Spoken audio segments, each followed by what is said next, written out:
agreements on trade that my administration has been negotiating over the past 4 weeks. With this deal, the UK joins the United States in affirming that reciprocity and fairness is an essential and vital principle of international trade. The deal includes billions of dollars of increased market access for American exports, especially in agriculture, dramatically increasing access for American beef, ethanol, and virtually all of the products produced by our great farmers. And our Secretary, as you know, of Agriculture is here. Brooke, thank you very much for being here. It's a good day. Thank you, sir. You'll let the farmers know. In addition, the UK will reduce or eliminate numerous non-tariff barriers that unfairly discriminated against American products. But this is now turning out, I think, really to be a great deal for both countries, because it'll be really great for the UK also. So they're opening up the country. Their country is a little closed, and we appreciate that. They'll also be fast-tracking American goods through their customs process, so our exports go to a very, very quick form of approval, and there won't be any red tape. Things are going to move very quickly both ways. The final details are being written up in the coming weeks. We'll have it all very conclusive, but the actual deal is a very conclusive one. We think just about everything's been approved. So good for both countries, and we'll also receive new market access for American chemicals, machinery, and many other industrial products that weren't allowed, and they'll end up getting products that they'll be able to price, and if they like them better and we make great products, they'll be buying those products, but they were not available in the UK. Furthermore, in a historic step, the deal includes plans that will bring the United Kingdom into the economic security alignment with the United States. That's the first of its kind. So we have a big economic security blanket, and that's very important, and we feel very, very comfortable with that because it's been a great ally, truly one of our great allies. I mean, a lot of people say our greatest ally. I don't want to insult people by saying that, but I can say it's certainly one of our greatest, and right at the top, and they're the first one we're talking about. And by the way, we have many meetings planned today and tomorrow, and every country wants to be making deals. And we have a meeting, as you know, Scott will be going over to Switzerland on Saturday, and that'll be very, very interesting. We'll find out, but I think they want to make a deal very badly too. Both countries have agreed that the economic security is national security, and will be working together as allies to ensure that we have a strong industrial base, appropriate export controls, and protections for key technologies and industries like steel.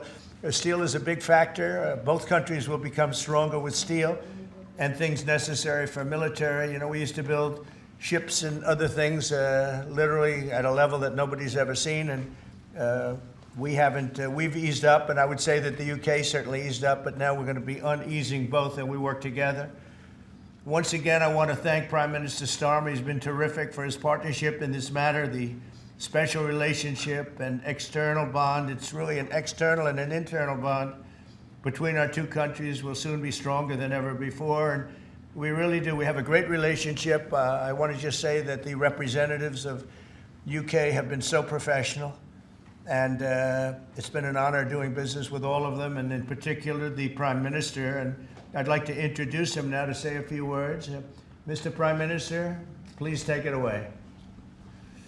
Thank you, Mr. President, Donald. And this is a really fantastic, historic day in which we can announce this deal between our two great countries. And I think it's a real tribute to the history that we have of working so closely together. Can I pay tribute, Donald, to your negotiating team as well, particularly yes, Howard and Jameson, who've done an incredible job, a very professional job, and my team as well. Two negotiating teams have worked at pace now for a number of weeks to bring in this deal today. Really important deal. This is going to boost trade between and across our countries. It's going to not only protect jobs but create jobs, opening market access. And as you say, Donald, the timing couldn't be more apt, because not only was it 80 years ago today that victory came for Europe after and at the end of the Second World War. But of course, on that day, the UK and the US stood together as the closest of allies. And Donald, I think, even down to the hour, because you may or may not know that it was about this time of day, exactly 80 years ago, that Winston Churchill announced victory in Europe, and that led to great celebrations across Europe, across America, but particularly in the United Kingdom. Literally people going out into the street, putting bunting up, going up to the palace. And so to be able to announce this great deal on the same day, 80 years forward, almost at the same hour, and as we were 80 years ago, with the UK and the US standing side by side, I think is incredibly important and makes this truly historic. That close relationship has endured over those 80 years. As you know, Donald, when it comes to defence and security and intelligence sharing, of course, there are no two countries that are closer than our two countries. And now we take this into new and important territory by adding trade and the economy to the closeness of our relationship. It is built, as you say, on those notions of fairness and reciprocal arrangements. We've always had a fair and balanced arrangement between our countries. This builds on that, hugely important for sectors like car manufacturing and for steel and aluminium and so many others. And yes, we can finish ironing out some of the details, but there's a fantastic platform here, including, of course, on the tech side, where I think I'm right in saying we're the only two Western countries with trillion-dollar sectors when it comes to tech. And in the end, it comes down to, as you say, Donald, economic security is national security. On national security, we've been absolutely the closest of allies for so many years, keeping the peace through that close alliance, that friendship. And now we add to that this deal on trade and the economy. And I want to thank you for your leadership on that, Donald, and for the way in which your team have negotiated this. And I'm so pleased that we've got this deal, we've finalised it, and we've built an incredible platform for the future. So thank you so much. Donald, I'm now going to go and do a press conference. I think you have your press in with you. But on the details, I think if you've got Howard, we can deal with that through one of my team. That's great. Well, Mr. Prime Minister, thank you very much. It's an honor. We're going to have a continued, maybe a better relationship than ever before. You know, I don't know if the media knows, but the US and UK have been working for years to try and make a deal. Never quite got there. Yeah. It did with this Prime Minister. So I want to just congratulate you. Well, with this President, this Prime Minister, we've managed to achieve what many people have tried to achieve for many years. That's right. And I'm really pleased, and it feels completely historic and on a special 80-year anniversary as well. So, Donald, thank you so much. It's really good to have got this deal over the line. Tribute to both teams, tribute to our countries, and tribute to your leadership. Thank you. Well, it really is a great thing. And you go do your press conference, and I'll see you soon. Maybe speak to you later.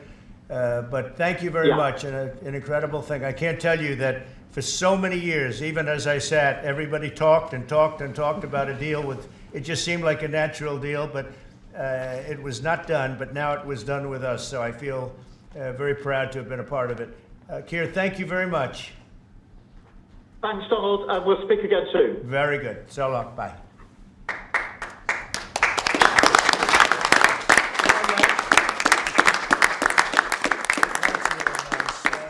Why don't I do this? Why don't I have our Secretary of Commerce, Howard Lutnick, give a little description of the deal pretty quick, and then the good side, the very nice side, we'll be speaking about it also, maybe, from so you get a pretty equal. I think it's a very, it's just been a deal that was, we thought, very complicated. It became very simple. It's opening up the country that we really didn't have the kind of access to that I would have thought. I was surprised. I think it's why the deal never got done before. It was, you know, they've been working on this deal for 25 years. And we got it done, and we got it done. Really, it's going to be great for both countries. So, Sarah, if you could go, and then somebody else, you may have, you'll pick whoever you want who'd like to do it. I have a feeling you're going to do it, right? So you guys go ahead, and then we'll take questions right after that. But I think you'll get a pretty good understanding of how big it is. It's a very large deal, very big deal. And Howard, go ahead. So the UK is the 6th largest economy in the world and the 4th largest that we export to, right? So it's a huge market, a top 10 market. If you remember Liberation Day, they were at 10% because we have balanced trade with the UK, right? They say they have a surplus, but of course that counts gold bullion, which is, so let's just call it balanced trade. So how do you open up a market in balanced trade? People think it's impossible. They've always thought it was impossible until President Trump came on the scene and changed the way things work. So here's what we've got. We've opened up new market access, ethanol, beef, machinery, all the agricultural products. They've agreed to open their markets, and that will add $5 billion of opportunity to American exporters. So the question is, why would they do that now? Because they've never done it before. And we still have our 10% tariff on, which will produce $6 billion of revenue for the United States. So the idea was, how do they keep their jobs, protect their economy, and do the best for their people while opening the market for us?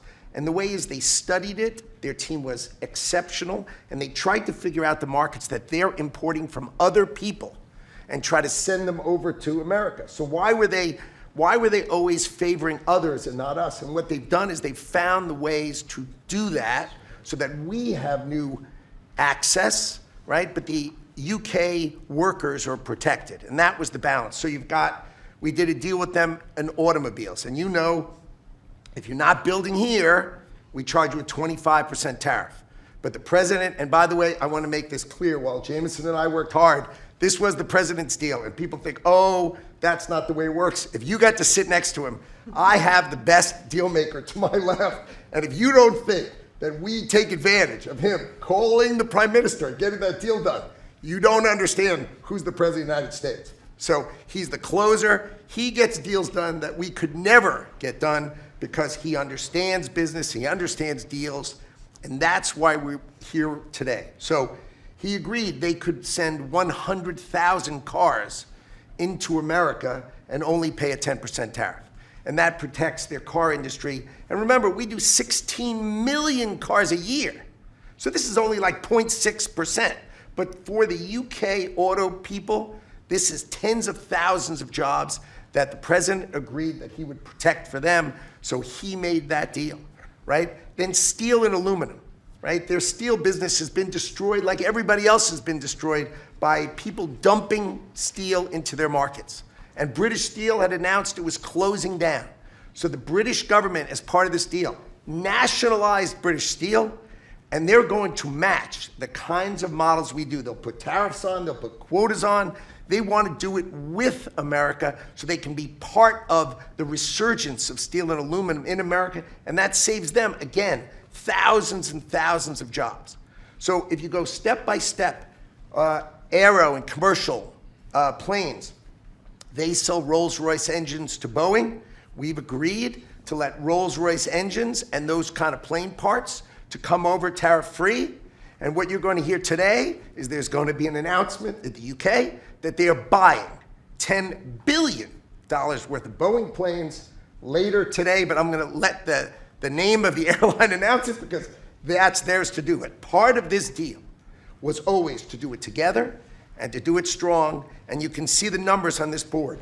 Everything about this board works exceptionally well for the United States of America. It lays out the plan that you can work with us in autos, you can work with us with aero and commercial, you can work with us in pharmaceuticals if you have a supply chain that is secure and protected in national security. So we feel really good about the deal. You've heard the Prime Minister, he feels really good about the deal, right? And we started at 10% and we ended at 10%, and the market for America is better, and this is a perfect example of why Donald Trump produced Liberation Day. People don't understand. He gets things done in a matter of time. This would have taken Jameson and I 3 years, maybe. And instead, we got it done in 45 days, certainly, because we work for Donald Trump. So, Jameson, my partner in all this, maybe Jameson, you'd like to talk a little, and then we'll turn it over to the UK. Sure, happy to do that. Everyone has great remarks. I just have to echo the President and the Prime Minister when we talk about VE Day. This is something we've been waiting for decades, and there's no more appropriate day to do this. And when we step back and we look back a few weeks from now or months from now or years from now, we're going to look back at this day and better appreciate the significance, I think. And I'll just say as well, in terms of negotiating, I mean, the UK negotiators, you know, we've got one right here, did an incredible job, right? This is why you win wars, right? When you act like this, and the ambassador, he knows more about trade than a lot of us here, based on his background. And I would say on this deal, Mr. President, what we've shown is that it is time to change the way we do trade. People said we couldn't do a global tariff. We did a global tariff. They said no one would want to deal with us. People want a deal. They said no one give offers. You saw that stack of offers I showed you yesterday of all those countries. Said we wouldn't get deals, and here we are with a deal with the 6th largest economy. We've agreed to have fair and reciprocal trade, and we've done it in record time. Thank you very much. Sir. Great job. Thank you, sir. Mr. Ambassador, please. Well, Mr. President, thank you very much indeed in hosting us this morning.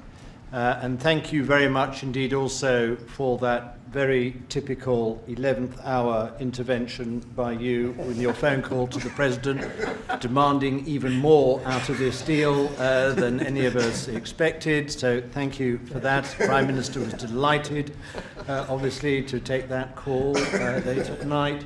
But you took it to another level, and I think the point I would make is twofold. One is that if we're going to rebalance and rebuild international trade in a way that serves all our interests, then we're better doing that together than separately and apart, and that's what we're on a mission to do.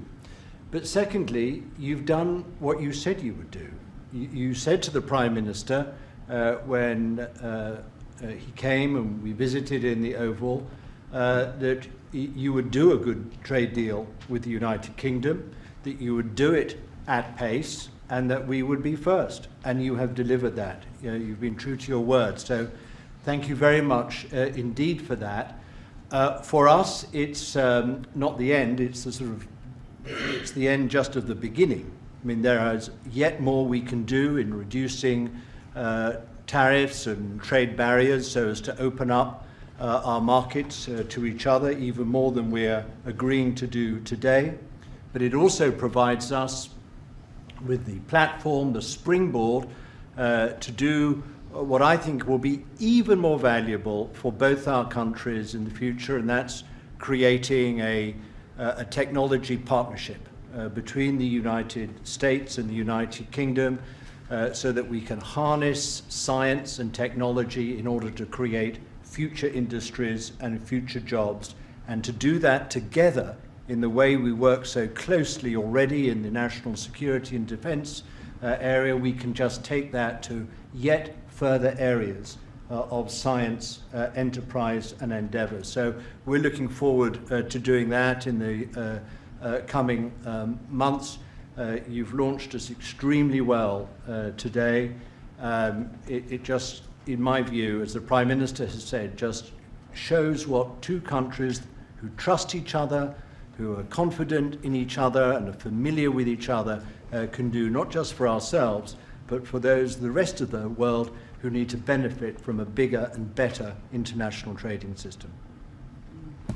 Thank you very much. It was beautifully stated. What a beautiful accent, too. I'd like to have that accent. Thank you. My mother would be proud. Thank you very much. Any questions?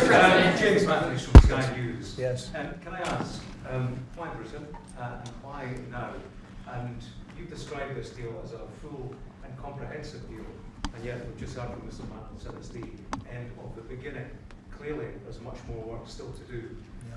With respect, are you overstating the reach and significance of this deal because you're a president who needs a result at a difficult time?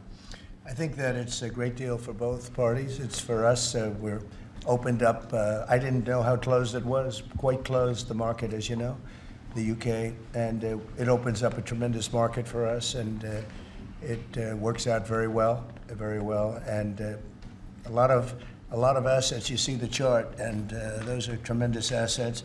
But we've been trying, and when you say why us, meaning your country, we've been trying for years, and they've been trying for years to make a deal, including when I was in the, first term. It would always be people talking, but they weren't getting it done. But for 25 years before that, they were trying always to make a deal, a very significant deal. I actually, until I looked at the numbers, I didn't realize this is a very conclusive deal, but we think we can grow it even from that. But this is a maxed out deal, not like you said it. You said it really incorrectly. This is a maxed out deal that we're going to make bigger, and we make it bigger through growth. But we have tremendous assets involved. I was surprised to see how big your country is in trade, actually. One of the biggest in technology and so many other things. It's agriculture. I really didn't know. It's depending on your definition, it's from 4 to 5 to 6. That's pretty big in the world. So I was very impressed by that. But we're going to take it to new levels. It's a very big deal right now, but I think it is going to grow just of its own volition. It's going to grow, and over time there'll be changes made, there'll be adjustments made because we're flexible. We'll see things that we can do even better, but it's very conclusive, and we think everyone's going to be happy, and the people of your country are going to be very impressed with the result, and they'll be able to buy from more people. They'll be able to price things differently. They'll be able to get some products that aren't available to them now that we make better than anybody in the world. And it's just something that it's a great thing that it came together. It's so nice because we have many countries want to make a deal, and many countries are very unhappy that we happen to choose this one, to be honest with you. But it's a long time, our oldest ally, or just about. I guess a couple of people claim that too, but let's put it right at the top. I think it's going to be something very special for UK and special for the United States. Mr. President, Yeah, please. thank you, Mr. President. Reagan Reese with the Daily Caller. How close are you to more deals, and when do you expect the next to be announced? Well, very close. We have numerous deals. I know Howard's going back. As soon as this is finished, your press conference, he's got numerous. And Scott, who's right over here, who's fantastic, by the way. You were great on television this morning. I watched you. That was very good. He gave them a little lesson in the world and economics. But Scott's going to be going to Switzerland, meeting with China, and they very much want to make a deal. We can all play games. Who made the first call? Who didn't make the? It doesn't matter. It only matters what happens in that room. But I will tell you that China very much wants to make a deal. We'll see how that works out.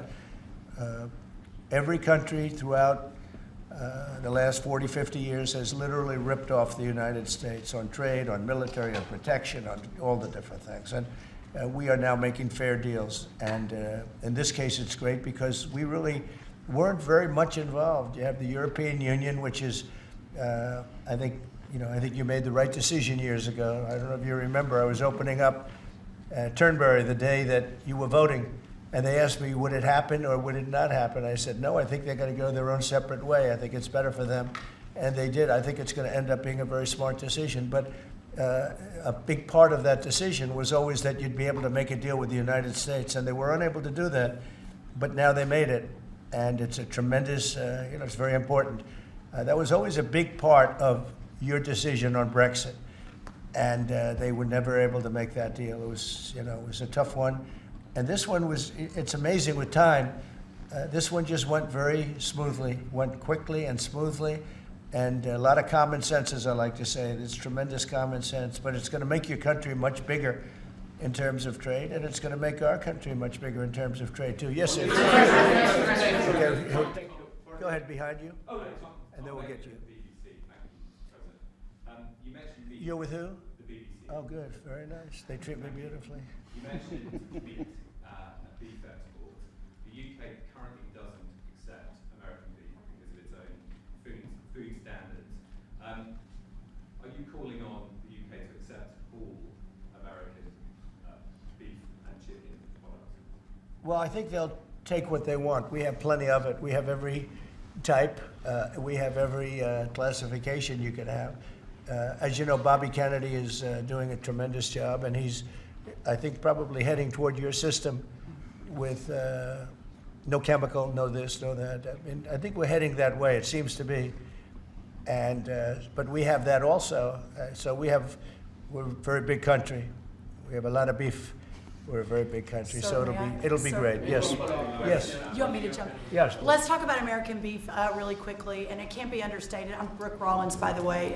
How important this deal is and what this means to American farmers and ranchers. Specific to the beef, this is going to exponentially increase our beef exports. And to be very clear, American beef is the safest, the best quality, and the crown jewel of American agriculture for the world. So I think a really important part of this deal isn't just the ethanol reducing of tariffs from 19 to 0, which for our row croppers is a huge deal, but also for beef. And as we move forward, I know our incredible trade team is looking at all of the meats, all of the produce, really all of our agriculture exports. And I don't know if there's an industry that has been treated more unfairly and has suffered more than our agriculture industry. So we look forward to, I'll be in the UK on Monday, talking to my counterpart over there for next week, and look forward to moving that out across the country. The president is I think incredible. we can say that we have the best in the world, best tractors, the best everything in the world, and they say that our agriculture is, second to none. You understand, and it'll be a great asset. People are going to be able to have options, choice, and they'll have more of it. And that usually means lower prices. How about we'll do you and then you? Go ahead. Follow-up question for the client TV, Daniele Compatangelo, LA7 to 2000 Primetime Media. So congratulations for the deal. We see a big revenues from the chart. But what's the rest of Europe? It's a victory day, but other European countries, it seems like we intend to make a deal with Europe. We have found that the European Union treated us extremely unfairly, very difficult, and hurt themselves in doing so. And they very much want to make a deal. We'll be dealing with them. We are dealing with them currently. So that'll cover pretty much the rest of it. But this was separate because of Brexit in particular. This was a separate deal. It always seems so natural. I mean, all the media would say that this seemed to be like, why did this happen 25 years? Why didn't it happen a long time ago? And it was always amazing to me. Somebody would say, hey, we got to make a deal. We have to make a deal. But this deal just fell into place. The Prime Minister did a fantastic job. His representatives are total professionals, and they got along well, and it just seemed to work. And I think one of the reasons it did is because we blew up the whole system. If we would have just been dealing with you separately or, country by country, we blew up the whole system. It was very fair to very unfair to the United States. And I think because of that, this worked out so nicely, and I'm honored that it was the first deal. Please. Sir, you mentioned... Well, why don't you go in the back, yes. Oh, thanks, sir. I'm with the London Times. I'd say this is a great day for James Bond because now Aston Martins will be available to American buyers. Will it be even better by extending it to film? You've talked about a big tariff on films, and we'd like to know if there'd be relief on British... Well, we're going to have a discussion on that separately. And as you know, we're putting tariffs on that particular film, he said, the movie makers. And we're going to be doing some tariffs to get them because a lot of them have left this country. They all live here. The money comes from here. Everything comes from here, but they make them in other countries. So we're going to do something to bring them back, maybe to a large extent. But James Bond has nothing to worry about that, I can tell you. James Bond. And Sean Connery was a friend of mine. Sean Connery was responsible for my getting zoning in Aberdeen. He said, let the bloody bloke build his golf courses. And, I was like 4 years into the process, and it was impossible in Aberdeen. And he just stood up one day and he said that. As soon as he said that, I got the approvals in about 2 minutes. So he was a great guy, Sean Connery, and great character. Back there later in the year? Are you going to Scotland and to... Yeah, I will be, sure. It's great. We have a lot of investment over there. We have Turnberry, Aberdeen. We have, as you know, in Doonbeg in Ireland, right on the ocean. They're all on the ocean. I only have interest if they're on the ocean. And we have good investments over there. It's been beautiful. Yes? Mr. President, if the talks go well this weekend between Secretary Bessent and Ambassador Greer with their Chinese counterparts, not preemptively, but if the talks go well, would you then consider lowering the tariff rate on China? Well, it could be. I mean, we're going to see. Right now, you can't get any higher. It's at 145, so we know it's coming down. I think we're going to have a very good relationship. You know, I always got along very well with President Xi. That relationship was greatly disturbed by COVID when COVID came in, but we get along very well now. I mean, the relationship was hurt with a lot of people, a lot of countries when COVID came in. But I think we're going to have a very good relationship. I expect to have a very good relationship with China, Scott. I think it's a very friendly meeting. They look forward to doing it in an elegant way. China, as you know, has a tremendous trade surplus with us, and we just can't have that.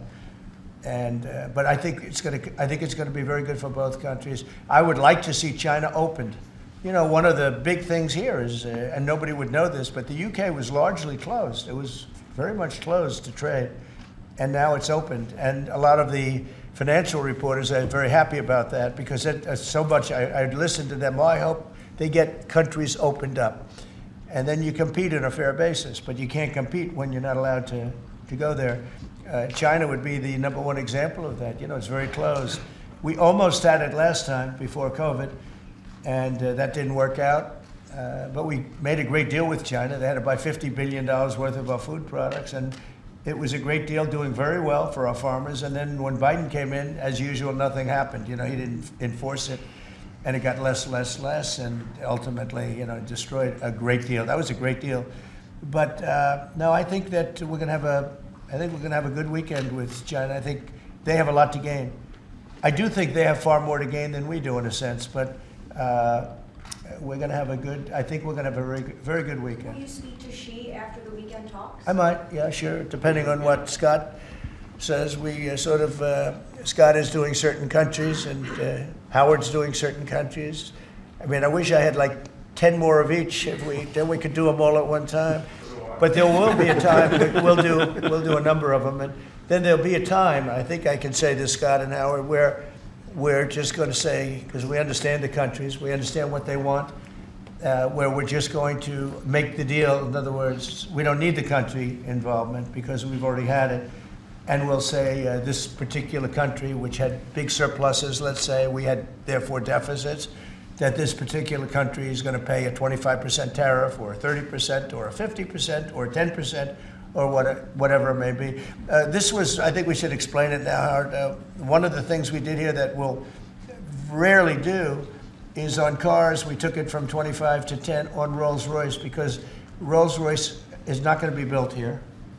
I wouldn't even ask them to do that. You know, it's a very special car, and it's a very limited number too. It's not, you know, one of the monster car companies that makes millions of cars. They make a very small number of cars that are super luxury, and that includes Bentley and Jaguar.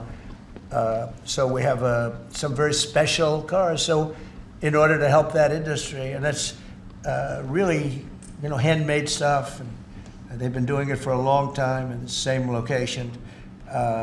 And I said, yeah, that would be good. Let's help them out with that one. But that's different than a car company that comes out and makes millions of cars, which they'll be doing in our country. They're going to build, we have many factories, car plants being built or going to be built very soon.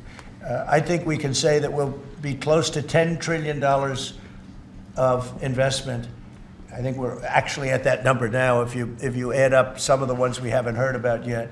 I mean, we have some going up right now. They have plants going up, and they haven't even spoken to us. They're doing it because of the tariffs. And tariffs have always been used against us, and I never understood. I used to sit back. As you know, China paid hundreds of billions of dollars in tariffs when I was president. But until then, China never paid anything. And, you know, they really did a big number on us from the standpoint of trade. But we are using tariffs now for our benefit. And we have now close to $10 trillion. Think of that, $10 trillion. If you look at the past administration, and we're talking about over, you know, essentially 2 months, because we could say 3, but it took a little while to get the office in perfect shape, right? It took a little while to get things done. But once we started, when you think of that, close to $10 trillion of investment, you've had years where the United States wouldn't do that wouldn't do $1 trillion in a year, wouldn't do anywhere near $1 trillion. We did $10 trillion in 2 months. So it's amazing what's happening. We're getting calls from, and that has to do with chips. has to do with cars. We used to make chips. We had Intel, and we used to make chips. We had a monopoly on chips. Everything was made here. And now, over a period of years, because of presidents that didn't know what they were doing, they allowed that business to be stolen from us. Most of it moved to Taiwan. And you probably were in the same position, right? Because you had a lot of the chip-making capacity, but they moved it in. And if we would have said, that's fine, if you want to move it to Taiwan, that's good. But if you want to sell back into the United States, we're going to put a 50% or 100% tariff on, they would have never left. But we had people sitting here that didn't understand that, and it's too bad. But now they're coming back, because I'm saying it about 40 years too late, but they're coming back. As you know, we have the biggest chip makers in the world spending, in one case, $300 billion, in one case, $500 billion, same as Apple, and in another case, $200 billion. And we're going to have a large share, very, very substantial share of the chip-making market. You said that this weekend is going to be a friendly visit, but do you expect that it will just be a formality to break the ice, or are they going to get into substantive negotiations? I believe so, yes. I believe it's substantive, yes. I think people like to say, yes, we're having a meeting to meet. Well, we're meeting, so what are we going to do, talk about meeting again? I think it's going to be substantive. I think we can say that, right, Scott? Very substantive. Now, China wants to do something. And look, they have to at this point. You know, essentially, they made $1 trillion a year, and now they have absolutely, no business because of the tariffs. They have no business. And they want to have business, and we want them to have business. We want them to do well. We want them to do very well. So I think it's going to be very substantive. Because business has slowed down, as you mentioned. In China. But we're seeing, as a result, the ports here in the U.S., the traffic has really slowed, and now thousands of dock workers and truck drivers are worried about their jobs. Yeah, no, that means we lose less money. When I see that means we lose less money. Look, China was making over $1 trillion, 1.1 trillion, in my opinion. Different numbers from 500 billion to $1 trillion or $1 trillion. I think it was 1.1 trillion. And frankly, if we didn't do business, we would have been better off. Okay, you understand that. So when you say it slowed down, that's a good thing, not a bad thing. But we're going to make it so they can. I'd like to say they can do better, actually, in terms of the bottom line. We'd like to see China opened up so we can compete in China and, give people something that they've never had, access to something. That'd be great for the world. It would be great for our businesses. And I think it would be great for friendship. I really expect a lot of people think I'm a militant guy. I'm really not.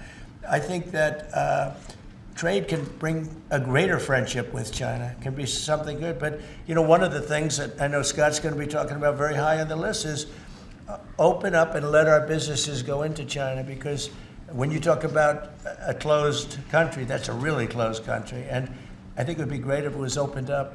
It would give people a lot of choice and would create a lot of jobs, a lot of everything. So I think it would be a great thing for China. And that's going to be one of the things we'll be discussing, like we discussed with UK. Yeah, please. So what does Britain have to do for you to drop the baseline 10% tariff? Well, I think that's set because that has to do with a lot of different things, including past. There are a lot of past things that we talk. This is very inclusive. We included everything, and that's pretty well set. Yeah, please. Yeah, Mr. President, the 10% baseline tariff remaining in place, is that a template for these future trade deals? No. You're going to keep it here? No. Is it going to stay in every case? No, that's a low number. They made a good deal. Some will be much higher because they have massive trade surpluses, and in many cases they didn't treat us right. One thing with UK, they had it somewhat closed, not like a China as an example, but they always treated us with great respect. So they treated us with great respect. The template of 10 is probably the lowest end, and therefore they made that deal. But they. We've had just a very special relationship with them. Like, I won't do that deal with cars. Unless somebody shows me that there's another kind of a car that's comparable to a Rolls Royce, and there aren't too many. This is a good commercial for Rolls Royce. They're going to order a lot of cars. Mr. President, I wonder whether you'd like to buy I mean, well, the last time this happened, I ended up. I would be happy to suggest a discount, obviously a very modest discount. We have to protect our profit margin. I've had many of them, actually. I'll take it. You know, the last time that happened, I ended up buying a Tesla. You know. Go ahead. Thank you. Mary Margaret Ollingham with Daily Wire. I had a question about the UK deal today. I heard there was talk that part of the agreement would depend on whether the UK would respect free speech and freedom of religion. I know the VP is really interested in that, talked about that earlier this year. Was there any assurances that you guys got on that front? You want to handle that? Yeah, that was not part of the conversation. Our conversation was an economic conversation from start to finish, closed by the president yesterday. This was a business deal, open their markets, and also protect their workers, grow our markets, and help our workers. This was about business religion. You know, business is sort of a semi-religion, but not nearly as important. I don't want to get myself into go ahead, please. In the back, go ahead. Mr. President, will you be asking China to help you close, the gap between Ukraine and Russia? I think so, yeah. I think it's a natural thing to ask. What do you expect? Sure. I don't know. I think we're making good progress. Fighting is a little bit different than it was. I think if we weren't involved, Russia would be, going at it to maybe get the whole thing. And without our involvement, they'd be able to get it, because we supplied a lot of different things, foolishly. But we've been sort of paid back by doing the rare earth deal that I talked about before. I think that, I think that we will be very much involved in trying to get that bloodbath. It's a bloodbath. It's a horrible situation. 5,000, it's really more than that. But it's 5,000 soldiers on average a week, mostly soldiers, are being killed. Young, beautiful people. I mean, they're being killed. I see the satellite pictures coming back, body parts lying all over fields, heads and arms. It's so terrible. I've never seen anything like it, actually. And if we can get that stopped, that will be a great accomplishment. And we're trying very hard, and I think we're close. And Mr. Witkoff is talking constantly back and forth. He's a real professional. He's got a great relationship with both countries. And I think we have a good chance. And likewise, we're trying to work on Iran to get that solved without having to get into any bombing, as we say, big bombing. I don't want to do that. I want them to work a deal. I want them to be very successful. Mr. President, Edward Lawrence from Fox Business. Yes. On the non-market barriers, how did you get the UK to bend, and what was the 11th hour deal or ask? Well, I think it was really just a part of the overall. I mean, they have so many things that are so good for them. It's going to be so good for the country. And that was sort of easy. It wasn't, we had non-market, I call it non-market or non-monetary trade barriers. And we had quite a few of them, not nearly as bad as some countries. Some countries have, they have virtually no tariff, but the rest of it is so brutal you can't do business with them, right? So it's a very important question, actually. No, I think the overall deal just worked out very well from their standpoint. They were willing to give that in order to get other things, and you might want to speak to that, Mr. Ambassador. Look, the point about the deal is that we will continue reducing tariffs and non-tariff barriers. This is a continuing picture. It's a movie. It's not a still picture here. It's a movie. Yeah. It continues. And we're both committed to freeing up trade between our countries. We're both committed to freeing up investment between our countries.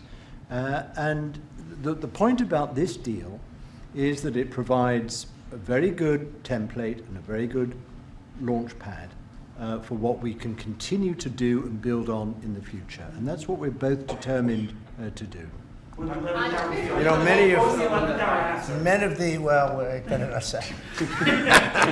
that's between us. Many of the we'll keep it confidential. Yeah, how about just one more little thing, right? It got the deal closed, and it was handled very well from the other side too. But many of these things that we're talking about, we've been talking about this for 25 years. It's hard to explain when if you weren't sitting behind this beautiful Resolute desk, you just wouldn't get it. I have been hearing about making a deal with UK for 25 years. And especially around the time of Brexit. They wanted to make a deal, so they came out of Brexit and they make a deal, and how natural. And it just couldn't be done. It couldn't be done. Good people. And this is a bigger deal. This is a much bigger, better, stronger deal for both of us than we ever even contemplated before. It's a big deal. Virtually everyone said that it would end in failure, it would end in tears, and it's ended in exactly the opposite. Yeah. But, Mr. President, can I say that that is due to Secretary Lutnick and Ambassador Greer, who've been absolutely fantastic. But right. Yesterday I received a call, a very diplomatic call that just edged things over the line, and that was from your new ambassador in the United Kingdom. Who is terrific. Right? Warren Stevens, he's here. Where is Warren? Right here. Hello, Warren. He's flying to London tomorrow night. He's going to be very popular with the British people. He's going to be a very successful ambassador.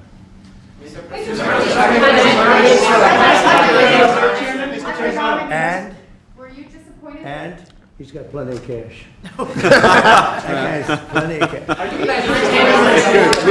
We need some more big spenders. Yeah, go Are you ahead. planning to meet Ursula von der Leyen? You're going to go ahead fast. Yeah, are you planning to meet Ursula von der Leyen, the president, Oh. or the European Council anytime soon? Oh, she's so fantastic, right? She's so fantastic. I hope we're going to meet. Yeah, the answer is yes. I saw her, actually, I saw her a few days ago. And I think that we'll definitely meet, yeah. The European Union is a big thing. They want to make a deal very badly. You know, everybody wants to make a deal. Look, everybody wants to make a deal with the United States, and we're doing that, and we're going to make fair deals. I'm just honored that this was the first one. Go ahead, please. The Federal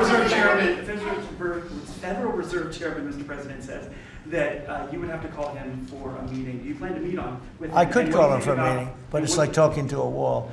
He should be. The Bank of England cut today.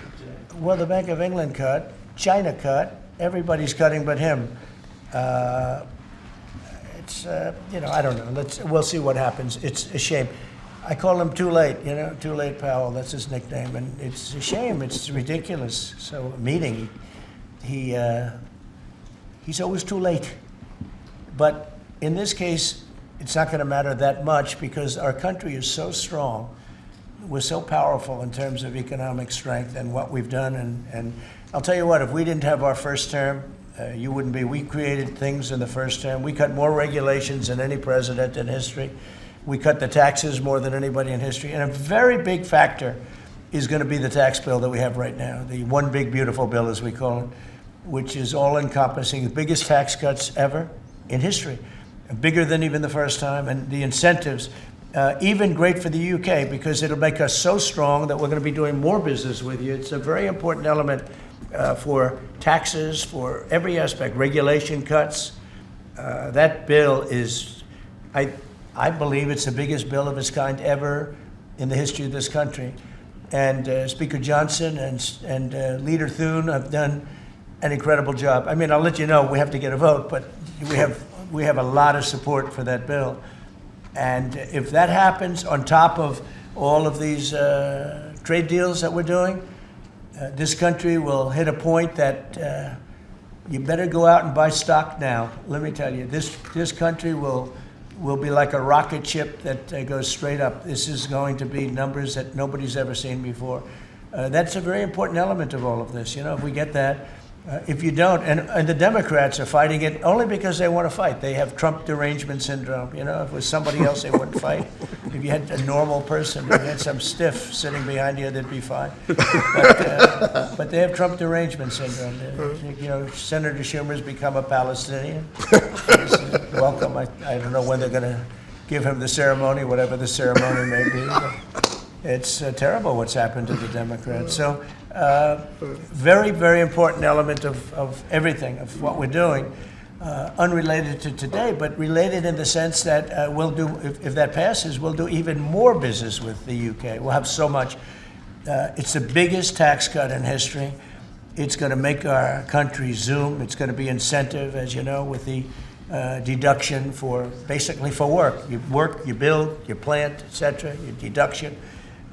It's going to be the biggest, it's the biggest bill of its kind ever passed, maybe the biggest bill ever passed. That's why we call it the one big, beautiful bill. Mr. President, you just announced a new nominee for the U.S. Surgeon General who never finished her residency and is not a practicing physician. position. So can you explain why you picked her to Well, be she's America's top dog? because Bobby thought she was fantastic. She's she's a brilliant woman who went through Stanford, and as I understand it, she basically wanted to be an academic as opposed to a surgeon.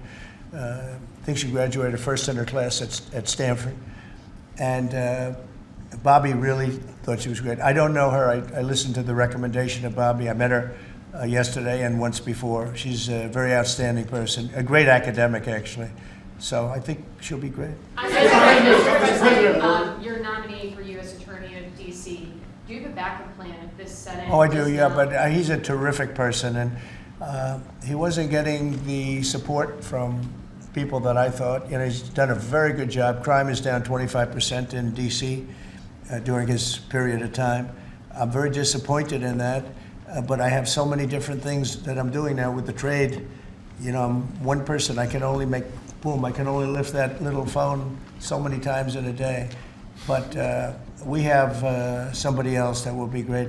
I just want to say Ed is unbelievable, and hopefully we can bring him into, whether it's DOJ or whatever, in some capacity, because really outstanding. To me, it was disappointing, I'll be honest. I have to be straight. I was disappointed. A lot of people were disappointed. But that's the way it works sometimes, you know. That's the way it works. And he wasn't rejected, but we felt it would be hard.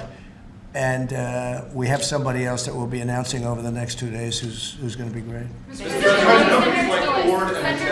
companies like Ford and Mattel recently saying they're going to raise prices on certain products, how long do you think the American public is going to be patient and wait for you? Well, I think they're saying that just to try and negotiate deals with me. Okay? They're not. Look, tariffs are the most misunderstood thing maybe in any form of business, anywhere in business. Oftentimes the country picks them up. Oftentimes the company picks it up. The people don't pick it up. Okay, the people don't pick it up. And if Ford did that, they wouldn't sell any cars. And if Mattel, I don't know, I'm not so sure. They also said they're the only country I've heard. They said, well, we're going to go counter. We're going to try going someplace else. That's okay. Let him go, and we'll put 100% tariff on his toys, and he won't sell one toy in the United States, and that's their biggest market. I heard that. I mean, I watched this guy talking about how I'm going to go counter. I said, well, I wouldn't want to have him as an executive too long. The Ford people I know very well. What they're doing is negotiating with us by saying that. But we don't think that's going to happen. Look, I put out a truth today, and it said that gas is down, gasoline is down, energy is down, groceries are down, eggs are down. I mean, eggs, thank you very much, but eggs are down. When I came in the first week, you guys hit me with eggs. I said, what the hell happened with eggs? Eggs were up like 170% and going up, and they said don't order any for Easter. And we were thinking about ordering plastic eggs like everybody was doing. And Brooke did a fantastic job, agriculture. Brooke did a fantastic job. And we had hundreds of thousands of eggs out here on the lawn just 2 weeks ago at Easter. But you take a look at the cost. Energy's down. Even interest rates are down. Now, if the chairman of the Fed, Jerome, if he would lower interest rates like China did, like I think UK did, but like numerous other countries have done, it's like jet fuel. It would be great. But he doesn't want to do it. I think he doesn't want to do it. Probably he's not in love with me. I think that's right. It's sort of a crazy reason, but that's the way life is. Anybody in his position would be like jet fuel. But even without that, we're doing well. But remember this, you know, I've watched you people reporting over the last few months that if we do this, you know, prices are going to go through. Well, groceries are down. All of this stuff is down. Lumber is down. Oil is gone to, I mean, we have that thing broke 60, right? $60 a barrel. And $1.98, $1.99 in some cases. And heading in that direction. No, I think it's been amazing, actually. You know, and what that's good for, it gives the consumer more money, and it gives them a better life, because we just came out of the worst inflation, in my opinion, in the history of our country. They say 48 years. But Biden really screwed it up. He screwed up energy, and he spent too much money. He was spending it on, you know, Green New Scam. And that's like throwing the money. See that beautiful window behind? Take money, throw it right out that window. because it's the same thing. He just he Mr. spent $10 trillion. He wasted it. Not only was it bad, it was a negative. It wasn't even like it helped a little bit. It was a real negative. And then on top of it, they let 21 million people into our country without any identification, anything. Just let them in. It's very, very sad. Well, we'll do one or two more. If I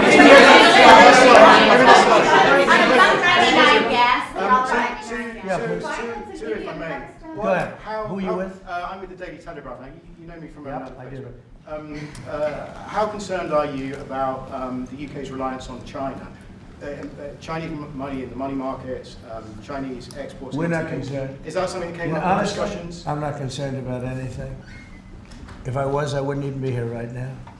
If I was concerned about anything, and it wouldn't be that, but I wouldn't be here right now. No, we're not concerned. We're going to have, I believe, a very good relationship with China and a fair relationship, and it'll get bigger and it'll grow. It'll grow. As an example, if they open up the country, that'll be the best thing China ever did for itself. They don't know that yet because, it's been a different system. But that'll be the greatest thing that ever happened to China. The people will be happier. They'll buy for less. They'll see things that they never saw before, and they'll be buying them. And it'll really create great long-term peace. And if I could ask one of the Agriculture Secretary, actually, there's a lot of concern about chlorinated chicken, the import of hormone-treated beef. Has that question been addressed, resolved in these talks, or is that something for the continuing negotiations? Well, James. I would just say that it's very clear, and we have in the heads of terms that we are going to discuss all of these types of issues, and obviously the importing country, whether it's us or them, you got to follow the rules on those types of things. But our point is the rules need to make sure that they are based on science, and that's our expectation. We know the UK believes that too, so we want to come to an accommodation. We want the consumers in each country to be able to choose what they want and give them the information that they need. Okay. We have an incredible EPA led by Administrator Zeldin that is on this. So the talks continue, but we are very, very confident in our products, and what the President has done to open up the markets is unprecedented for these farmers here in America. Thank you. Mr. President, do you expect message to violence? Wall Street as they watched this? I mean, you saw the stock market decline sharply after Liberation Day, and it's rallied back since then. Well, now it's going to really rally because, don't forget, they said this is all a pipe dream. And this is a tough one. This is, somebody would say, well, this is easy. This is much tougher, I think, than any other deal because they've been at it for so many years, decades, trying to make this deal. And it's very conclusive, and it's a great deal, and it's a very big deal, actually. And no, this is just the beginning. We're going to be having conferences, or at some point we won't have. We'll just put out a statement that we just signed this country, that country. And after a number of these are done, nobody has enough people to do it. We're just going to put out X country is going to pay this, and if they open up, they're going to do this and that, and they're going to be open up. Everybody wants to be here. I say this is where they want to be shopping. They want to shop in this country because we have the consumer. And we have the consumer like nobody else. And, if this country went bad, the whole world would go bad. But we really saved it from going bad. Yeah, please. No, can I ask you about the air traffic control issue? Are you looking at getting new software? I'm glad you asked me about it because I'm just going to be talking to now the heads of the airlines and everything else. So I was all set before we had the rigged election to give out a brand new gorgeous system to one company that was going to do the whole thing, one of the best companies in the world that you know very well. There are 3 or 4 of them that do it. And when they took over, Buttigieg, who has no clue, he drives to work on his bicycle with his, in all fairness, with his husband on the back, which is a nice, loving relationship. But he didn't have a clue. This guy didn't have a clue. And he's actually a contender for president. Between him and Crockett, you can have that party. But he didn't know what he was doing. And he took what they call dry systems where you have wires in the earth, buried in the earth or whatever. And then you have the open air systems where you have satellites. And you can't mesh them. Anybody would know that if you went through about 2 months of study in school, if you studied that kind of thing. And he did. They spent tens of billions of dollars trying to take old, broken equipment and merging it into existing new equipment with brand new equipment. It's one of the greatest. They spent like $40 billion. And what they did is they made it worse. because it doesn't work together. You can't make it work together. If you have a satellite system, you need satellite. If you don't, they had all these different technologies, some of them 50 years old, and they're trying to mesh them in. And they end up spending twice the money they should have. You could have bought a whole new system. So we have a very good guy who you all know, Sean Duffy, is head of transportation, and I've given him a 10-minute lesson in buying, and he's become really good. And we are now in the market to buy a gorgeous, brand new system. The helicopter that crashed into the plane at 400 feet, it shouldn't have been. What would have happened is all sorts of bells and sirens would have been going off 3 minutes before that accident happened, if you had the right equipment, but they didn't. And the new equipment is unbelievable what it does. You can have, you don't even, well, I was going to say something, but you always, in my opinion, you always need pilots. I want pilots. But you wouldn't even have to have pilots. This system is so incredible what they can do. But we have a system that's obsolete. And what they did is the worst. They tried to combine the really old, broken stuff with the new stuff. And you can't combine it. And anybody should have known. So Biden, do you think Biden figured this out? I don't think so, fellas. Do you think he has any clue? He doesn't know what the hell's happening. So here's the story. We're going to be buying a brand new, it's going out to bid very soon, brand new state-of-the-art system that will cover the entire world. I'll give you an example. When my pilot, now I have military pilots, but prior to that I have very good pilots, great pilots. They would land, and I won't tell you which country, but they would use the system of another country. They wouldn't even use the system of the United States. So if I'm landing in New York or Florida or Tennessee, they're using a system from another country. I said, why is that? And they were, you know, they're not into business, but they're just saying, our system doesn't work, sir. And I said, boy, that's pretty sad. But we were all set to give it out to, you know, look, you have a Raytheon and you have different companies like that, numerous companies. And you have companies that would do it, like an IBM, as an example. And you give out one deal, one contract. They gave out hundreds of contractors. They had diggers. They had non-diggers. They had people that focused on satellites. They had hundreds of different contracts. One contract where one guy is controlling everything. If you need a trench, then they dig a trench. But if you don't dig the trench, they don't blame you. What happens is you don't dig it, then they say, we want a cost overrun. Now, we have it all set, and we're going to be doing it. We would have done it, except that the election took a little strange turn. But the second one didn't. That was too big to rig. Thank you very much, everybody. Thank you, guys. Thank you. Thank you. Thank you, everybody. Please keep moving. That was the news conference from Donald Trump on what he's calling victory. It's just saying, good to see you.